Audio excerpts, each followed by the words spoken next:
Assalamualaikum warahmatullahi wabarakatuh. Salam sejahtera, salam bersama Nusantara, dan salam sehat untuk kita semua. Pokoknya Aldo bagian saya. Ya, kalau harus perang, Aldo bagian saya. Ini sampai Gus Ampas itu turun tangan untuk menginstruksikan supaya PWI dan setiap pribumi itu siap untuk menghadapi tantangan perangnya Rizik Syihab. Sebenarnya ini hal konyol ketika Rizik Syihab itu ada seorang keturunan imigran Yaman, tapi di Indonesia ini selalu bikin onar, selalu menuduh kepada siapapun yang tidak sepaham, kemudian komunis, PKI. Padahal kelompoknya sendiri, kelompok Balawi yang jadi Sohibul PKI, ya yang jadi kelompok PKI itu dari Balawi. Kalau sekarang Gus Abbas untuk merespon dengan perangnya Rizik, saya bagiannya dengan Aldo. Iya, jadi kalau mau ngajakin perang, jangan melibatkan para muhibbin, jangan melibatkan pribumi.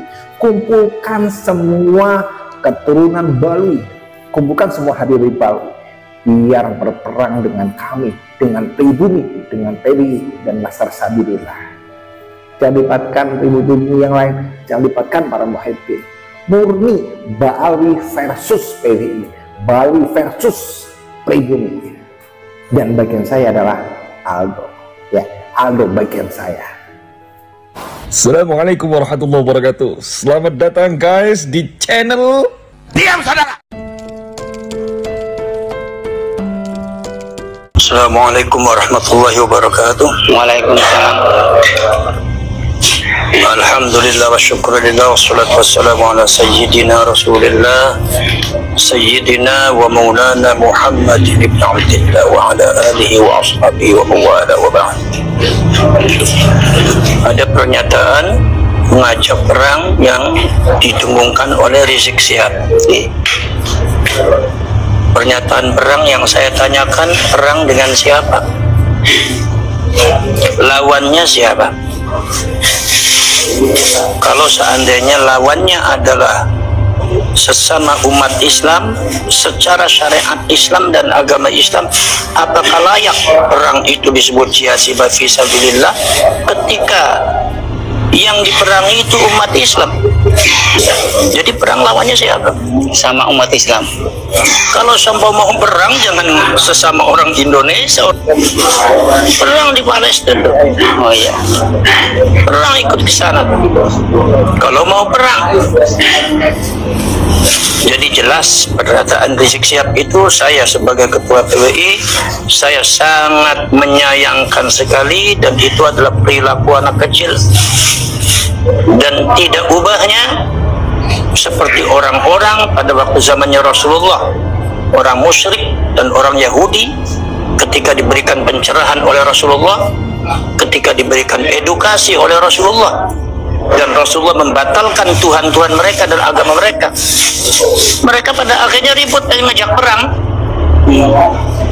menjelek-jelekkan, mengintimidasi Nabi Muhammad, sahabatnya juga diintimidasi, dipersekusi, juga ada yang diculik, dibunuh bahkan. Itu kalau dilihat dari paparan historikal sejarah, itu sebetulnya dalam sebuah perjuangan pasti ada seperti itu.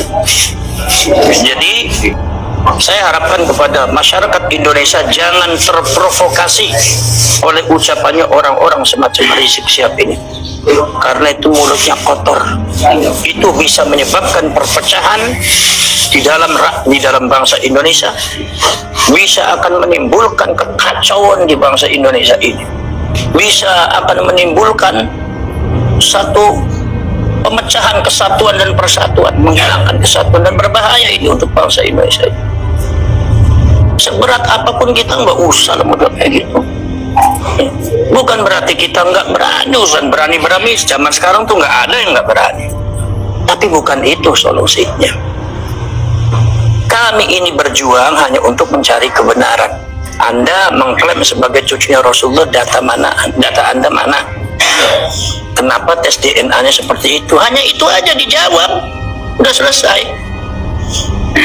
Kalau memang seumpama Anda itu tidak terbukti sebagai cucunya Rasulullah, ya udah jadi umatnya Rasulullah, fastabiqul khairat, kita juga menghargai kamu. Itu karena apa? Itu karena perasaan orang-orang semacam itu adalah mengaku dirinya sebagai cucunya Rasulullah. Klan yang mulia yang lain itu adalah di bawah mereka. Akhirnya ketika ada orang yang muncul menolaknya, mereka akhirnya kayak gitu, teriak-teriak ngajak perang. Akhirnya kemudian mengajak para muhibbinnya. Ini lagi-lagi berhadapan. Nanti saya yakin nih Rizik Syihab nanti ngumpet lagi nih. Nanti pura-pura apa lagi, sakit lagi, apa lagi. Jadi yang maju muhibbin itu adalah rakyat Indonesia, itu yang kalian harus tahu. Muhibbin adalah kawan-kawan kita, saudara-saudara kita. Nah, kalau perang antar orang Indonesia lagi yang berdarah-darah, rakyat Indonesia yang kena lagi berdarah, yang jadi korban akan rakyat Indonesia, maka saya larang. Apa ini? Ucapan model apa model kayak gini? Suruh orang Indonesia perang. Saya sudah katakan kalau memang mau berperang dengan kami, persiapkan seluruh Ba'alwi, jangan ikut-ikutan muhibbin rakyat Indonesia jangan dibawa. Ba'alwinya dong. Lawan itu kita, lawan itu polisi, lawan kita TNI.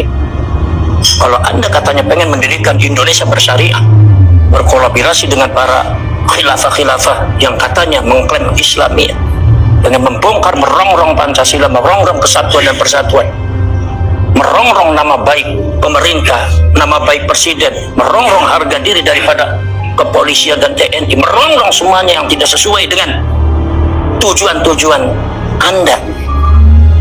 Repot nanti orang kayak kita. Kita ini untuk membentengi masyarakat. Kenapa? Karena apa yang Anda lakukan itu kebatilan. Jadi masyarakat harus diberikan pencerahan edukasi. Kalau Anda tidak ingin diperlakukan seperti itu, ya jangan seperti itu. Gampang aja logika. Bukan ngajak perang. Maka dari itu saya minta kepada seluruh Laskar Sabilillah, bukan saya meringankan pernyataan Rizik Syihab, tetapi kalian gak usah terlalu ditanggap. Tapi kalian tetap harus berhati-hati. Kenapa sebabnya? Jejak digitalnya banyak, jejak sejarahnya banyak. Apalagi ada terjadi katanya penculikan. Ini persis gerakannya seperti komunis ini. Jadi ini jangan-jangan ada orang PKI berteriak PKI, komunis berteriak komunis. Zamannya para ulama, para kiai juga seperti itu. Yang PKI dianggap pejuang, yang pejuangnya dianggapnya PKI, komunis. Itu terjadi di Jawa Timur juga ada. Jadi artinya apa? Ini fitnah seperti ini, gelontoran ini sejarah akan berulang seperti itu. Pada waktu zamannya komunis juga seperti itu. Dan itu yang harus kalian pahami.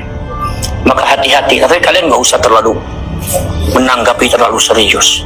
Tapi kalau seumpama mereka betul-betul melakukan pergerakan-pergerakan yang akan merongrong kesatuan dan persatuan bangsa, yang akan menghancurkan bangsa Indonesia ini, yang akan menghancurkan para ulama, para kiai, kalian saya minta Laskar Sabilillah harus berada di garda terdepan untuk bisa menolak dan blokir mereka.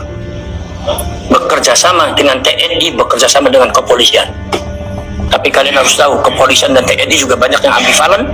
Sebab apa? Ada juga yang muhibbin kepada mereka. Dan ini akhirnya pembelaan terhadap pejuang-pejuang bangsa dan negara ini kadang-kadang agak lemah. Maka kita harus paksa mereka sebagai benteng bangsa Indonesia. Kepolisian dengan TNI dan pemerintah kalian harus bekerja sama. Kenapa? Karena ini sangat membahayakan kalau sampai itu terjadi. Wa'iddu lakum min quwwah, persiapkan kekuatan kalian. Maka salah satu perjuangan kalian yang paling penting untuk melawan mereka adalah perjuangan penguatan organisasi. Perjuangan kalian adalah bagaimana kalian melantik, membuat kepengurusan dari mulai tingkat kecamatan sampai tingkat kampung. Dibuat itu Laskar Sabilillah sampai PWI untuk membentengi bangsa ini, supaya rakyat ini berani untuk bisa menolak mereka. Karena selama ini masyarakat kita nggak berani. Kenapa? Karena banyak persekusi, banyak intimidasi, jadi banyak nggak berani. Setingkat itu aja, orang-orang yang dianggap orang besar pun udah nggak berani. Jadi kalau demikian, bangsa ini siapa yang membela? Negara ini siapa yang membela? Sejarah dan leluhur kita ini mau mengadu kepada siapa kalau kebobohan kepada kita? Nah, kita inilah yang tergabung dalam PWI dan Laskar Sabilillah adalah orang-orang yang memiliki kesadaran, yang diberkahi oleh Allah kesadaran, dibuka mata hatinya. Bagaimana yang hak, bagaimana yang batil? Maka kalian ini harus menyusun, harus pandai. Al-qitalu khid'ah. Yang namanya peperangan itu adalah strategi. Maka itu yang pintar strateginya. Kalian kekuatannya harus diperbanyak.